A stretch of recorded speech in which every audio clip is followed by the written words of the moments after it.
Ce sont quelques-unes des questions que nous allons évoquer avec les représentants des différents groupes du Parlement européen qui sont avec nous autour de la table. Pour l'Alliance des démocrates et des libéraux pour l'Europe, nous accueillons Tom Nizet. Bonjour Tom. Pour l'Alliance progressiste des socialistes et démocrates, nous recevons Dilana Koleva. Bonjour Dilana. Pour les Verts, Jessica Siligato est avec nous. Pour le groupe confédéral de la gauche unitaire européenne, nous sommes avec Iris Rodriguez. Bonjour. En face, Rémi Gadez représente le Parti populaire européen. Bonjour.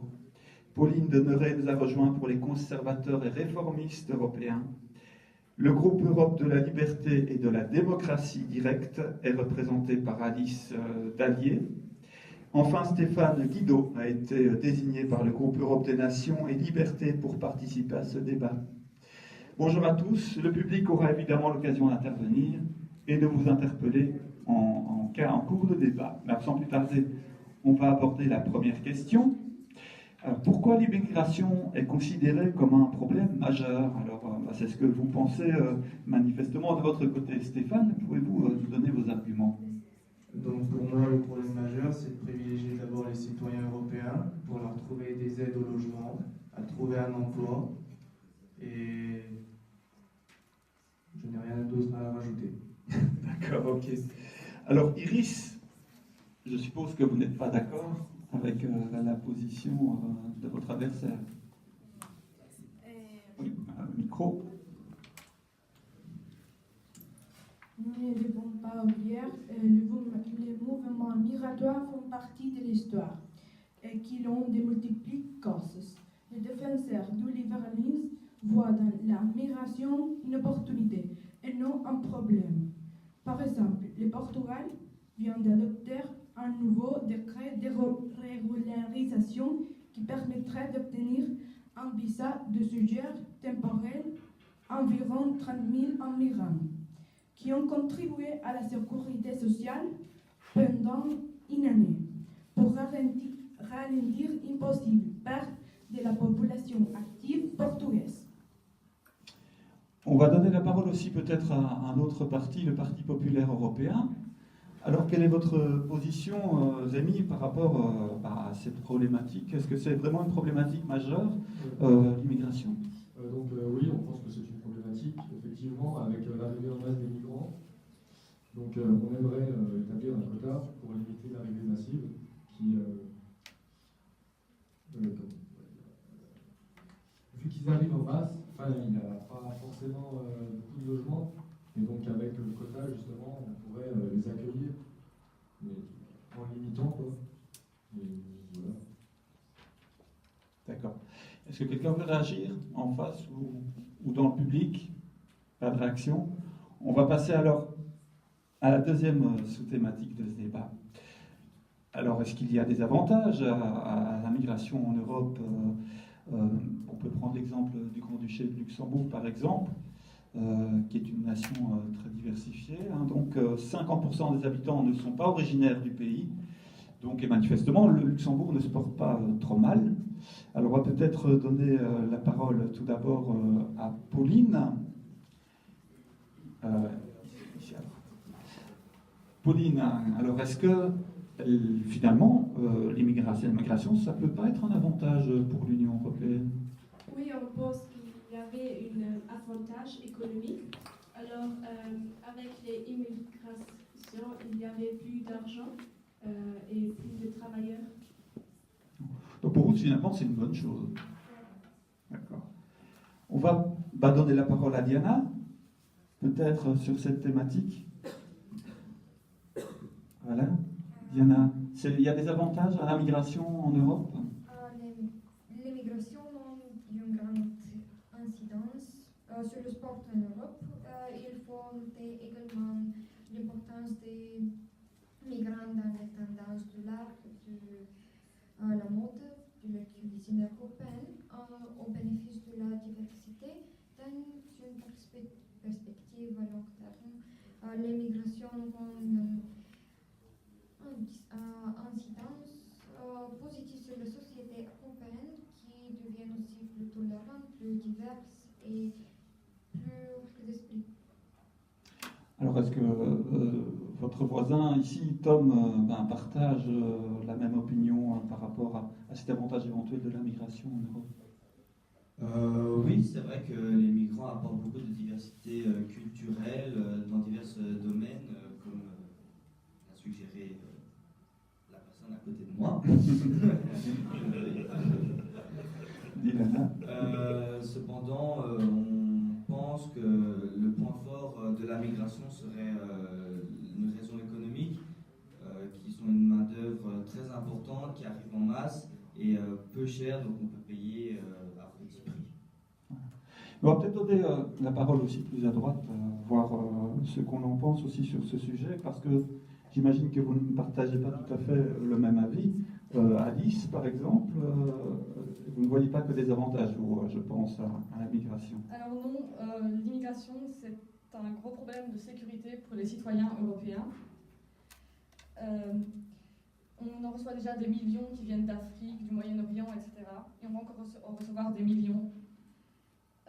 Et souvent, les gens utilisent le chantage émotionnel en parlant de pauvres familles d'immigrants qui sans défense, etc. Alors qu'en vrai, ce sont majoritairement des jeunes hommes islamiques qui viennent.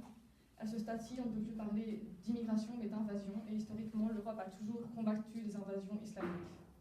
Manifestement, quelqu'un ici à gauche n'est pas d'accord avec vous. On va lui donner la parole, Tom. Donc, si je comprends bien votre point de vue, Madame Dallier, vous suggérez qu'on ferme totalement nos frontières et qu'il n'y ait plus aucun effet. On parlera de la question des frontières un peu plus tard d'ailleurs, mais on va laisser répondre quand même. Alors oui, je suggère bien qu'on ferme totalement nos frontières aussi bien externes et que nous retournions à une Europe des nations. Voilà. Quelqu'un dans le public pourrait réagir ou quoi? Allez, une dernière réaction de Tom. Ah, là-bas, il y a quelqu'un. On va d'abord donner la parole, si vous voulez bien, à quelqu'un du public là-bas au bout. Lève bien la main, comme ça, voilà. Et tu nous dis à qui s'adresse ta question? Au président de ADLE. Voilà, Tom, oui. J'aimerais revenir sur ce que vous avez dit plus tôt. Donc, vous aimeriez accueillir des migrants pour qu'ils puissent travailler et fournir une main-d'œuvre. Mais à travers toute l'Europe, il y a comment on pourrait les appeler, des inactifs, plein de sans-abri. Et pourquoi on ne réhabiliterait pas ceux-là en leur offrant un emploi? Et donc, mieux faire fonctionner l'Europe et faire fonctionner vos entreprises. Voilà. Il y a du chômage en Europe, c'est ce que laisse entendre cet intervenant. Donc on va laisser répondre Tom, il faudrait que le micro revienne. Mais je te passe ici en attendant. En Europe, la population est très fermée sur certains métiers. Certaines personnes trouvent certains métiers dégradants et humiliants. Il faut savoir que tous les métiers ne sont pas humiliants et dégradants. Un métier reste un métier. Cependant, il y a certains métiers qui manquent de personnes parce qu'on le trouve humiliant. Et la seule main-d'œuvre volontaire pour combler ces vides dans ces métiers, ce sont la population qui migre en Europe. Et donc, justement, c'est cette population-là que nous avons besoin, puisque notre propre population ne peut subvenir à nos besoins en cette matière. Ça a répondu à votre question? Ok. Plus personne ne veut réagir? Elle a Alice en face? Ah oui. Et donc, Alice, puisque vous suggérez de fermer les frontières alors que nous sommes en crise migratoire, pensez-vous normal pour vous de dire ça alors que vous faites partie d'un peuple qui, souvenons-nous, en 1940, donc pendant la guerre 40-45, s'est fait envahir par l'Allemagne et la majeure partie, c'est pas français, la majeure partie de la population a migré en France, en Hollande, dans d'autres pays, en Angleterre, et ont été accueillis malgré qu'il y avait un flux migratoire très important. On va éviter de revenir sur le passé, mais on va laisser quand même répondre Alice. Qui ne sait plus quoi dire.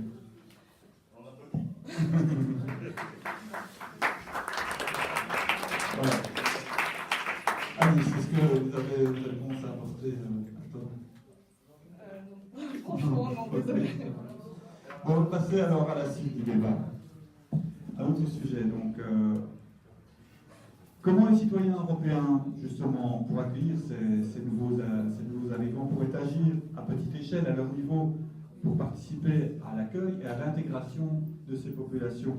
Alors, je vais peut-être donner la parole à Iris, là-bas, sur ce sujet, et on va lui passer le micro.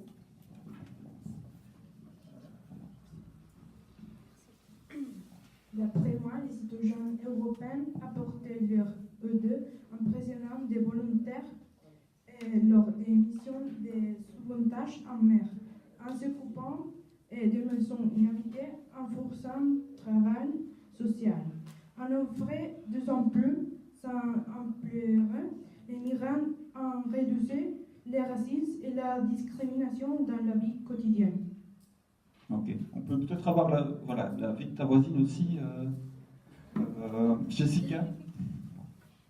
Les citoyens européens pouvaient collaborer avec les organisations locaux, organiser des moments de fraternité, aider les migrants à résoudre des petits problèmes de tous les jours. D'accord. Est-ce qu'en face, Rémi par exemple, est-ce qu'on a des idées du côté du Parti populaire européen pour faciliter l'intégration de ces nouveaux venus? Alors oui, on a des idées, comme par exemple on pourrait créer des associations pour faire des dons, que ce soit de nourriture ou bien de vêtements, pour justement intégrer les migrants. Voilà. Quelqu'un d'autre veut prendre la parole? Dans le public ou dans les intervenants ici autour de la table sur le sujet? Tom a quelque chose à dire? Alors, nous sommes convaincus que pour... ce n'est pas forcément mes idées. Donc nous sommes convaincus que pour accueillir les migrants en Europe, il ne faut pas attendre que justement ils viennent en Europe. Il faut bien évidemment les accueillir avant qu'ils viennent en Europe et les préparer à la vie en Europe qui est totalement différente. Et justement apprendre les langues, la culture, et pour s'adapter justement à la vie en Europe. Ça, oui, ça, la politique d'intégration, entre guillemets, on y viendra dessus un peu plus tard.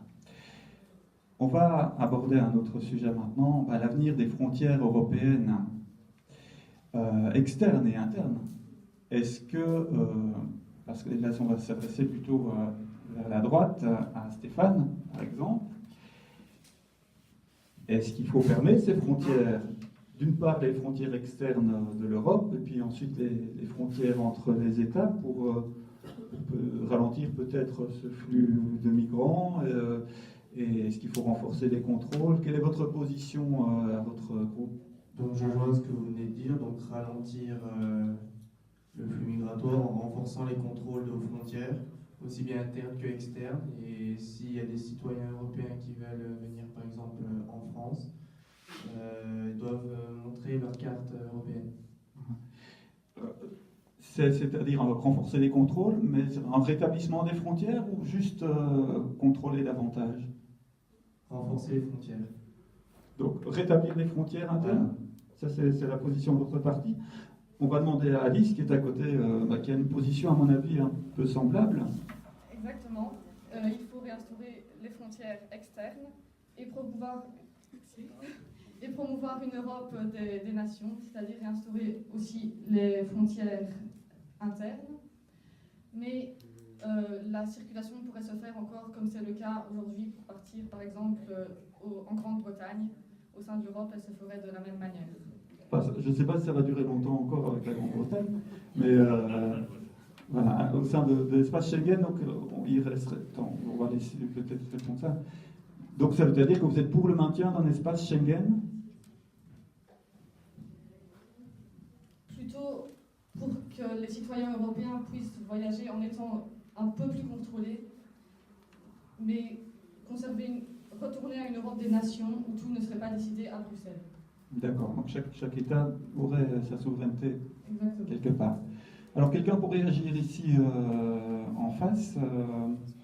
Ilana, peut-être, est-ce que vous pensez quoi de ce retour éventuel aux frontières externes ou internes de l'Europe? Selon nous, quoi qu'il arrive, nos frontières ne feront que s'agrandir peut-être. L'Union européenne, comme j'ai dit, n'est pas près de tomber en ruine. Cependant, l'espace Schengen et le mouvement libre, il devient très plus vulnérable et les décrets perdent leur pouvoir si on ne prenait pas en vue la situation dynamique sur le continent. On espère que, comme j'ai dit, ce sera un procès non violent et pragmatique. Mais en gros, vous n'êtes pas pour le rétablissement des frontières internes?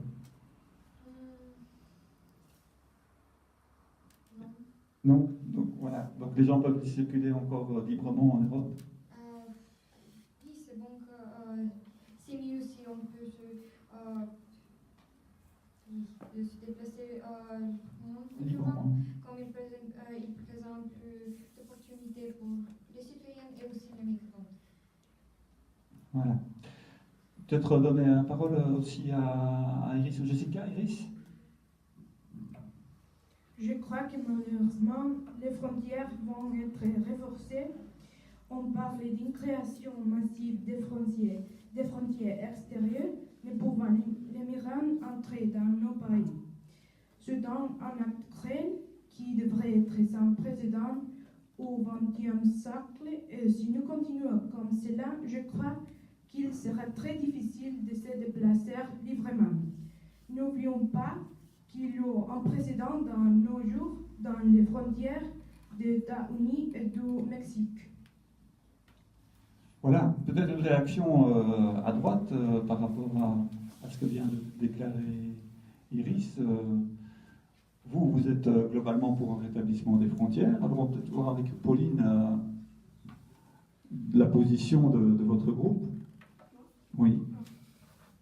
Alors, nous pensons que tout doit être comme il est. Et donc le statu quo, on maintient la situation actuelle. Alors que tout le monde peut aller Librement, d'accord. Ok, donc c'est un peu comme vous rejoignez un petit peu les partis de gauche, entre guillemets. Une réaction au niveau du public? Quelqu'un qui voudrait interpeller des intervenants? Pas spécialement? Ok. Et les partis qui sont pour la fermeture des frontières, vous avez entendu des arguments ici en face. Alors qu'est-ce que... Manifestement, eux sont pour le maintien de libre circulation. Stéphane, vous maintenez vos positions. C'est une question... Pourquoi vous voulez absolument fermer ces frontières? Pour éviter tout problème entre nations. Au sein de l'Europe? Voilà, au sein de l'Europe. Pourquoi les nations n'ont pas toutes le même point de vue? N'ont pas le même point de vue déjà du point de vue religieux. Je n'irai pas plus loin, c'est pas créer un débat. Et la mentalité aussi des gens peut aussi faire qu'il y aura sûrement des grands problèmes entre, comme je l'ai dit, religion, coutume et mode de vie. Voilà. Bon, ça on reviendra plus tard peut-être sur le débat d'intégration. Et Alice, voilà, vous êtes pour le rétablissement, on l'a compris, des frontières internes, enfin en tout cas de la souveraineté des États, que les États puissent continuer à décider s'ils ferment ou pas leurs frontières. Tout à fait. Une réaction peut-être par rapport à ce qui a été dit en face ou pas spécialement?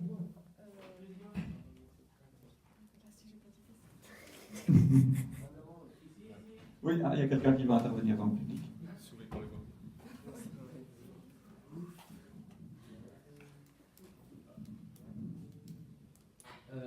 Est-ce raisonnable économiquement de mobiliser autant de policiers et gendarmes aux frontières?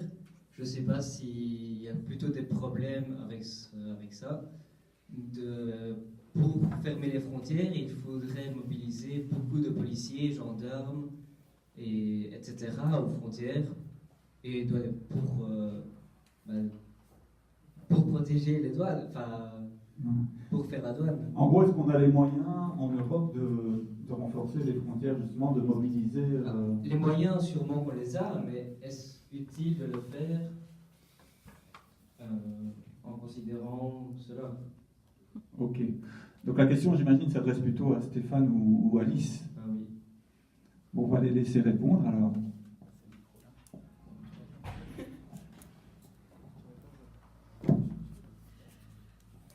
Alors, ce serait donc à chaque pays de décider, et non pas à l'Union européenne, ce qui permettrait de... C'est à chaque pays donc de décider à quel point il va mobiliser les policiers, etc., s'ils en ont l'utilité ou pas.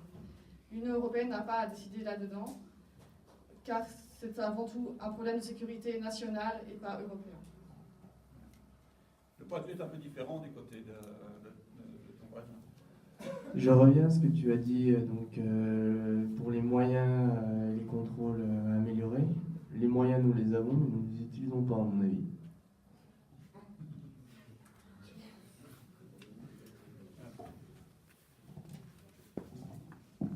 Voilà. Alors, Tom veut dire quelque chose? Je voudrais parler aux deux personnes qui sont à mon extrême droite. Bon, ok.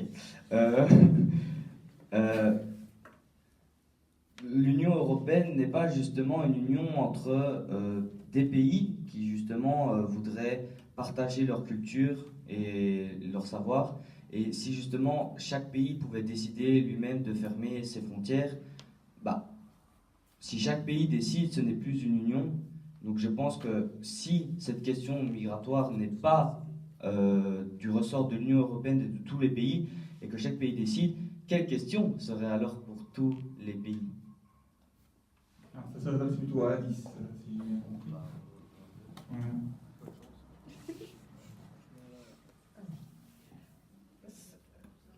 Le problème de l'Union européenne actuellement est que tout est décidé pour tous les pays qui ont tous des niveaux économiques, culturels ou, comme il l'a dit, religieux différents.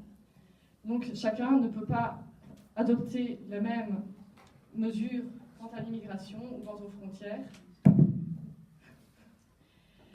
C'est pour cela qu'il faudrait que chaque pays puisse gérer lui-même, que chaque nation puisse décider de sa politique, afin que chacun puisse mettre les moyens qu'il a pour régler le problème. Mais si chaque pays décide lui-même s'il souhaite ou pas accueillir des migrants dans une certaine quantité ou une autre, quel pays alors acceptera d'accueillir des migrants? Puisque, comme l'a dit une certaine personne dans le public, ou je ne sais pas, il y a beaucoup de sans-abri qui ont du chômage, qu'on pourrait éventuellement donner à des métiers, etc. Et donc, quel pays déciderait, moi je vais accueillir des migrants, mais au final, ça ne va rien me rapporter? Si aucun ne décide d'accueillir des migrants parce qu'ils y voient un problème économique, c'est au pays de décider. Comme nous l'avons dit tout à l'heure, nous voyons en l'immigration de masse un gros problème sécuritaire. Nous comprendrions donc tout à fait que les pays européens se referment à l'immigration. Je vois ton voisin acquiescer. Tu veux ajouter quelque chose? D'accord. Des gens veulent à nouveau réagir? Ou on passe à la suite? Là-bas.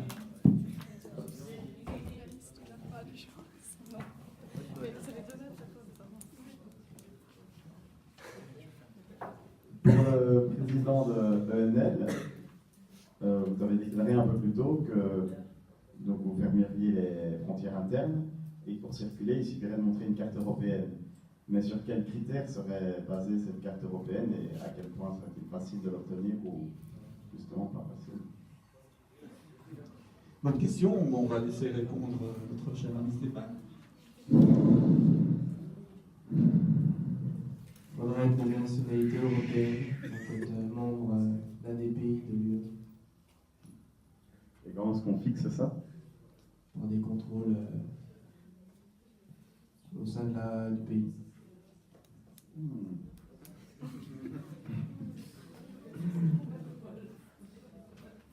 Donc aucun étranger ne pourrait l'avoir. S'il ne réside pas dans un des pays de l'UE, donc qui n'est pas né dans ce pays-là, non. Ouais, c'est chaud. On ne votera pas pour vous. Oui, mais s'il ne peut pas rentrer dans l'UE, comment il peut y vivre pour l'avoir, cette carte? Donc, il n'y aurait vraiment aucune possibilité d'échange.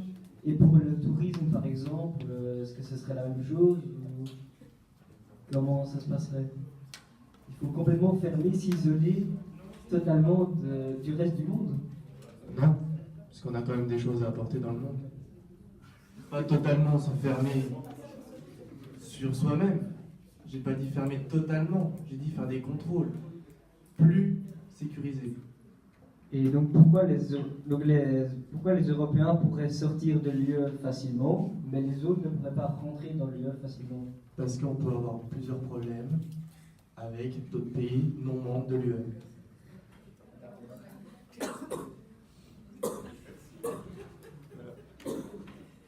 Donc on va passer à la suite, parce qu'on risque de tourner en rond sur ce sujet. On a bien compris les positions de chacun sur la question.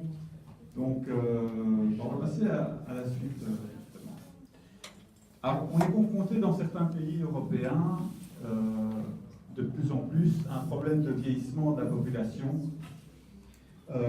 Est-ce que l'arrivée justement de populations migrantes pourrait être une solution pour pallier ce problème de vieillissement de population, puisqu'on va arriver à un moment donné, dans pas très longtemps, quand les enfants du baby-boom vont arriver à l'âge de la pension, on aura une sorte de papy-boom, donc il fait que beaucoup d'emplois vont se libérer, qu'il n'y aura peut-être pas assez de gens pour les remplacer. Finalement, cette arrivée de migrants pourrait être une solution pour remplir les fonctions qui ne sont pas remplies déjà actuellement. Il y a des secteurs qui sont en pénurie. Est-ce qu'on peut avoir un avis ici, peut-être de Ilana? C'est vrai que la migration peut être utilisée pour résoudre, pour résoudre des soucis concernant la pénurie de main-d'œuvre. Cependant, selon notre parti, elle ne sera pas la solution pour le vieillissement des pays et de la population qu'on observe dans plusieurs parties de l'Union européenne. Donc ce n'est pas une solution pour vous? Ce n'est pas une solution, oui. Et ce serait quoi la solution?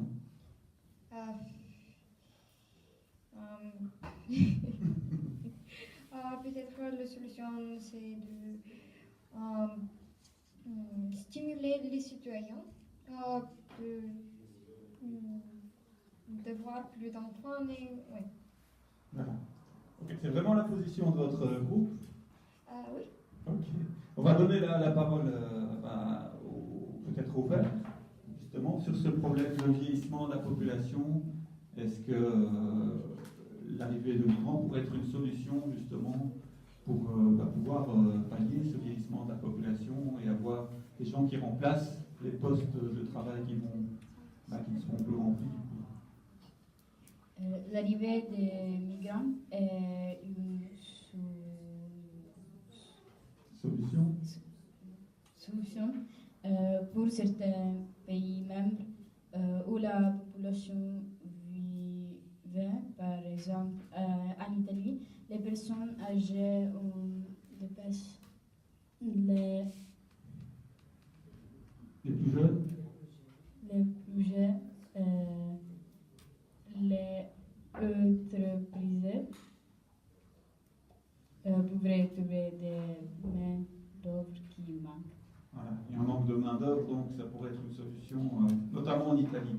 On va donner la parole à côté à Iris, parce que j'imagine que vous partagez un petit peu le même point de vue. Je pense que oui, car le taux de natalité a beaucoup diminué et grâce aux migrants, de nombreuses écoles n'ont pas fermé leurs portes. En plus, ils nous aident à maintenir l'économie de nos pays et assumer les systèmes de pension. Voilà.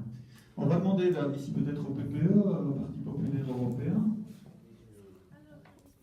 Rémi, quel est votre point de vue à ce niveau-là par rapport au vieillissement de la population Pardon. Oui, mais comme je disais tout à l'heure, je ne pensais pas. Effectivement. Donc on va demander à votre voisine, Pauline. Alors, nous pensons que l'immigration peut être une solution parce qu'il y avait beaucoup de grandes familles et avec ça, il y avait aussi des petits-enfants. Ouais. Alors, on va voir du côté de vos voisins. Alice, c'est une réalité quand même, ce vieillissement de la population en Europe, le fait qu'il y a des métiers aujourd'hui en pénurie. Certes, il y a un chômage, etc. Mais est-ce qu'on va pouvoir faire face en Europe au vieillissement de la population sans accueillir de nouvelles populations? C'est certes un problème réel et existant, mais ce serait extrêmement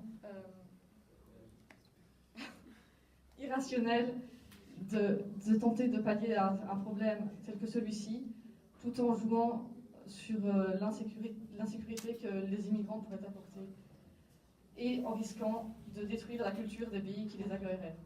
Donc pour vous, il y aurait plus d'inconvénients à remplacer, à pallier ce vieillissement en accueillant des immigrants? C'est ça. Le point de vue de votre voisin, Stéphane, peut-être?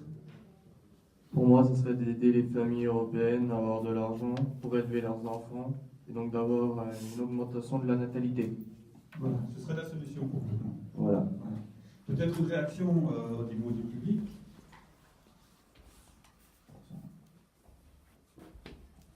Personne?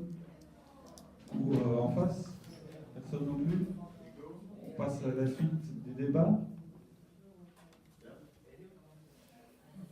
On passe à la suite du débat. Alors.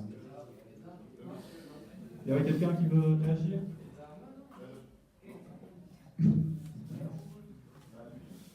Ok, on continue. Malgré tout, cet accueil de migrants est une réalité en Europe. Donc il faut quelque part les intégrer dans la société. Quelles sont les solutions pour vous pour faciliter cette intégration? Alors on va voir peut-être Rémi, justement, Parti populaire européen. Donc les solutions pour mieux intégrer les migrants, ce serait de permettre aux migrants de bénéficier de cours dans un établissement, ainsi de mieux parler la langue du pays d'accueil pour ensuite pouvoir trouver un emploi. Je pense que vous avez, au niveau des libéraux, une position un peu différente par rapport à cette intégration. Nous pensons que les migrants doivent être accueillis avant de poser les pieds sur le sol européen. Donc nous sommes pour la création de centres européens en Afrique. Ainsi, ils sont directement sur place, ils peuvent directement aider les migrants, ce qui permettrait d'empêcher les migrants de tomber aux mains de groupes criminels syriens, d'empêcher de la traite d'humains et respecter les droits de l'homme tout en les aidant, tout en gardant notre sécurité, en gardant une certaine liberté en ce qui concerne l'accueil des migrants. Et voilà. D'accord. On pose la parole à gauche, puisque vous êtes plutôt favorable, évidemment, à l'accueil des migrants. Donc, cette population, comment faire en sorte de bien l'intégrer? Comme j'ai dit, l'Union européenne doit adopter une politique migratoire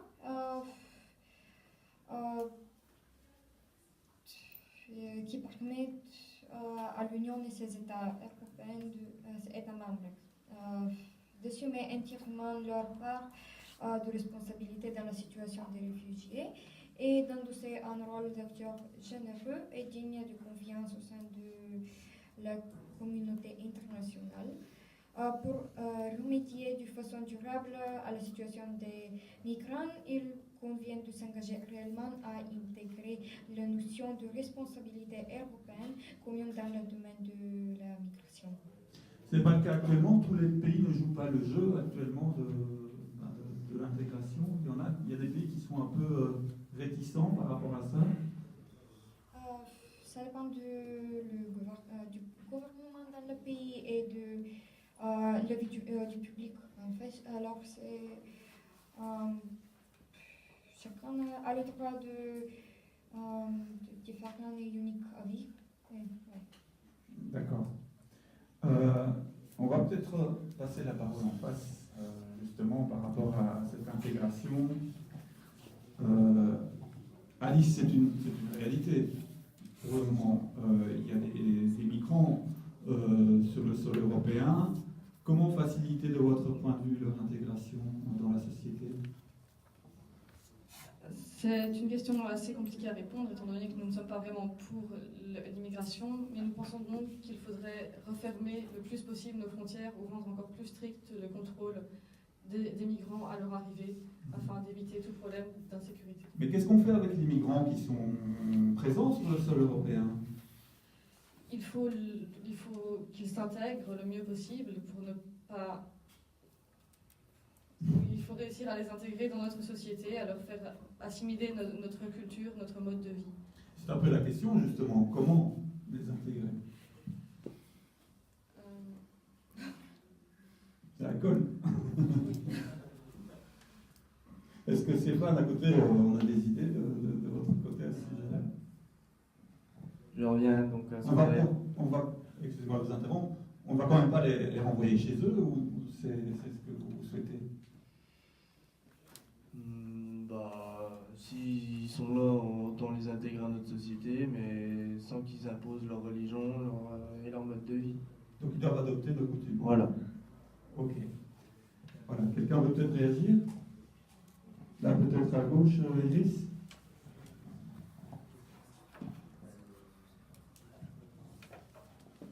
Les solutions passent par accueillir, protéger, qu'ils puissent entrer de manière sûre sans être employés dans ces emplois et les protéger afin qu'ils ne finissent dans des réseaux de mafias.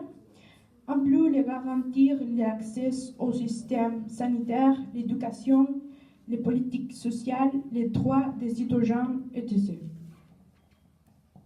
Ok. Je ne sais pas si les Verts, vous avez une position par rapport à la manière d'intégrer les migrants dans la société européenne. Pour les accueillir, les migrants et les intégrer dans les sociétés, on peut organiser tout d'abord des cours de langue, puis faire connaître les règles du pays accueillant pour faire respecter les lois. Les lois, oui. Et après, à chercher un travail. D'accord. Des réactions? Toujours pas dans le public, par l'interpellation d'un ou l'autre.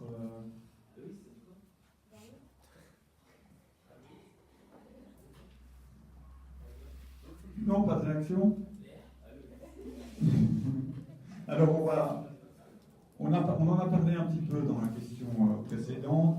Il y a ce problème de la traite des humains. Hein. Certains profitent de la situation pour s'en remplir plein les poches et pratiquent se servent finalement des migrants comme d'un outil pour s'enrichir. C'est devenu un dossier économique, quelque part, les migrants pour de nombreuses personnes qui en profitent donc financièrement.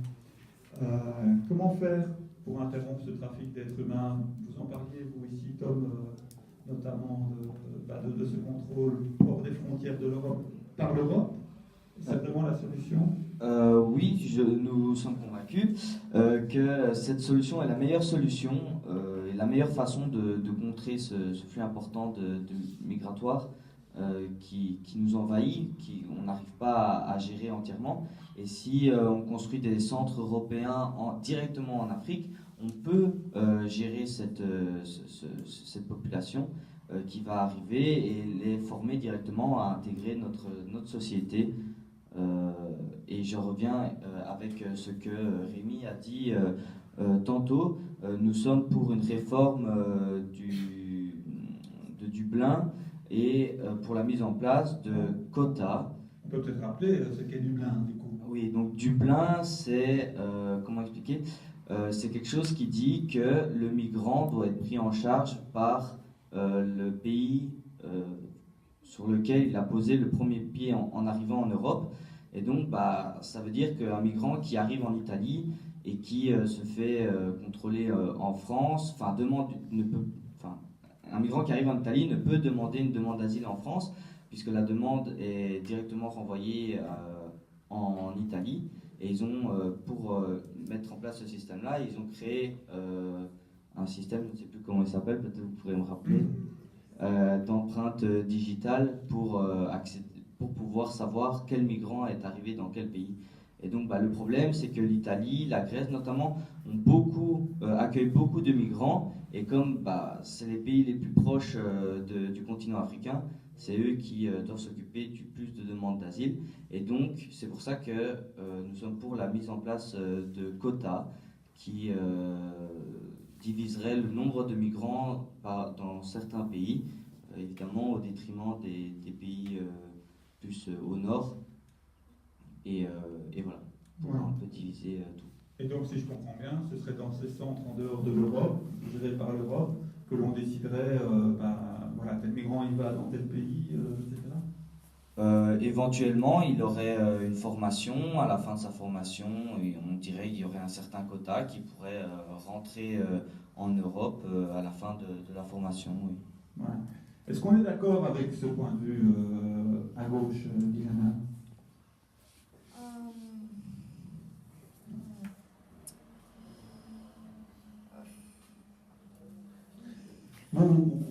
Comment on peut lutter contre ce trafic d'êtres humains, d'après vous, votre point de vue?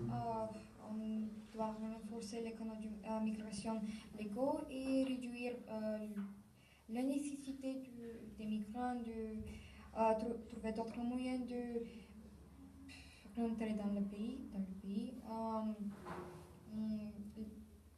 Réduire les moyens irréguliers qui sont plus dangereuses et constituent une activité extrêmement lucrative pour les organisations criminelles. Voilà, donc pour vous, il faut quelque part faciliter l'entrée sur le territoire européen. D'accord. Ce que, à mon avis, on ne partage pas du tout en face, Alicia ou Stéphane.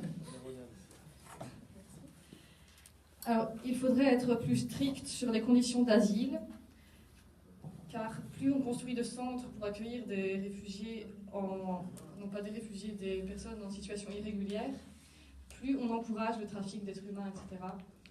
Donc il faudrait réussir à rendre beaucoup plus strict l'accueil pour qu'on n'accepte plus que les personnes qui ne risqueraient pas de se retrouver dans ce genre de situation, et que les personnes en situation irrégulière ne soient pas accueillies dans des centres qui les emmènent dans des situations de trafic d'êtres humains. Il faudrait aussi agir dans les pays d'où ils viennent pour améliorer les conditions dans ces pays. Par exemple, Jean-Louis Borloo a prévu un plan d'électrification de l'Afrique qui permettrait d'améliorer beaucoup les conditions là-bas, et donc de leur permettre de rester dans leur pays de manière plus confortable, ainsi que prévoir des centres dans les pays beaucoup plus dans les normes de confort, etc. Dans les pays à côté des endroits où il y a des guerres, et arrêter d'enliser les guerres ou de contribuer à leur enlisement. Voilà. Stéphane, à côté? J'ai juste à rajouter d'améliorer les conditions de travail. Les conditions de travail pour nos citoyens? Voilà. D'accord. Ok. Est-ce qu'on est d'accord avec ce point de vue ici en face voilà. Exprimé par Alicia notamment. Vous en République, Alice, pardon.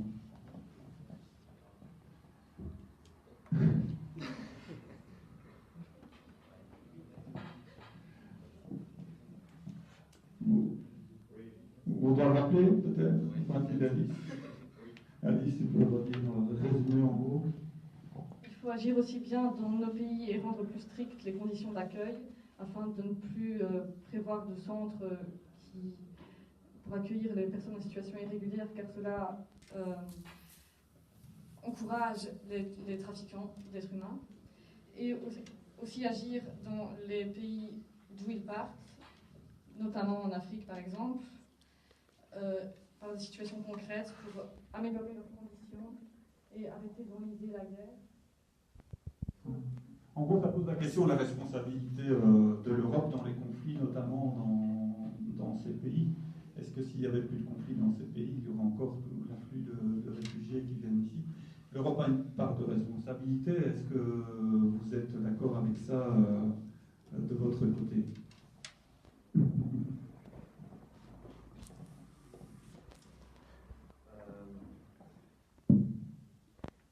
C'est une bonne question. Oui, on est d'accord qu'il faut intervenir directement dans les pays africains, mais de là à... On va fermer les centres chez nous, mais pas d'accord. Ça vous plaît pour les centres de toute façon en dehors des frontières européennes? Oui, il faut des centres en dehors des frontières européennes, mais ouais, c'est vrai qu'il faut quand même un suivi après pour voir si tout se passe bien. D'accord. Et les autres, Iris peut-être? Je crois que nous devons l'aider avant qu'ils meurent parce qu'ils n'ont pas d'idée d'un sur place dans leur religion d'origine. Et comme ça, nous pourrions éviter qu'ils aient le besoin d'émigrer parce qu'ils n'ont pas sûr que nous pourrons l'aider. Il sera chez nous et il aura besoin d'être aidé. Quelqu'un peut peut-être encore dire quelque chose sur ce sujet ou pas spécialement au niveau du Parti populaire européen, non? Écoutez, ça va? Ok. Ouais, une réaction du public là-haut? Si on peut lui passer le micro. Voilà.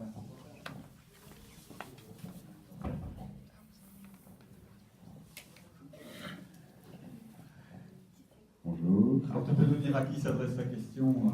Encore Monsieur Nizet de ADLR. Alors, il est très ambitieux. Il veut ouvrir des centres dans les pays hors de l'Europe et aussi apparemment leur donner un suivi dans l'Europe. Donc, tous ces moyens déployés coûtent de l'argent. Et votre objectif, donc, c'est de produire de l'argent, mais est-ce que ça ne va pas faire l'effet inverse justement avec le suivi et les centres déployés? Où est-ce qu'on va trouver l'argent en gros? C'est ça. Voilà, où est-ce qu'on va trouver l'argent? Est-ce que ça n'a pas plutôt un effet négatif? Nous pensons que l'argent que l'on met pour la sécurité nationale et internationale dans l'Europe entière, pour justement par peur de ces djihadistes qui se mêlent aux migrants et de toute cette polémique, on ne va pas débattre là-dessus. Donc nous pensons que tous ces moyens qu'on déploie pour ça, grâce à notre système, tous ces moyens ne seront plus utilisés. Donc notre système permet d'enlever tous certains moyens qu'on dépense pour rien. Donc en soi, on va perdre de l'argent, mais on va en gagner aussi. Donc au final, ça reviendra au même. T'as compris? Oui, donc vous voudriez, parce qu'on se vous voit quand même, on n'a pas élevé les cochons ensemble. Mais donc vous voudriez utiliser les fonds inutiles, c'est ça, ou mal investis. Ouais. Et aussi d'un autre côté, ça se rentabiliserait soi-même. Mais tout ça, c'est quand même fort hypothétique. Si on n'est pas sûr et qu'on va vers la fin de l'Europe à cause de votre théorie fumeuse, ce serait dommage, non? Oui, certes. Mais donnez-moi une autre solution alors. Et ça, c'est au parti à trouver des solutions. Oui, c'est au parti. C'est pas aux citoyens. On apporte une solution. Voilà. Ben voilà. on a fait le tour un peu des questions. Je ne sais pas si quelqu'un d'autre va intervenir. Sinon, bah voilà, vous avez le point de vue d'un peu tout le monde. Maintenant, c'est aux citoyens de se faire une idée en fonction des programmes des différents partis, puisque les élections européennes approchent. Merci en tout cas de votre courtoisie. Personne ne s'est interrompu. Mais je trouve que c'est un peu normal ici. Hein, on n'a pas des politiciens professionnels. Et voilà. Bonne chance pour jeudi. Là maintenant, l'idée, vous avez vu un peu comment ça se passait. C'est bien s'il y a un peu plus d'interaction. Donc on l'a fait un peu au début, Tom a réagi sur certaines choses, le public a réagi.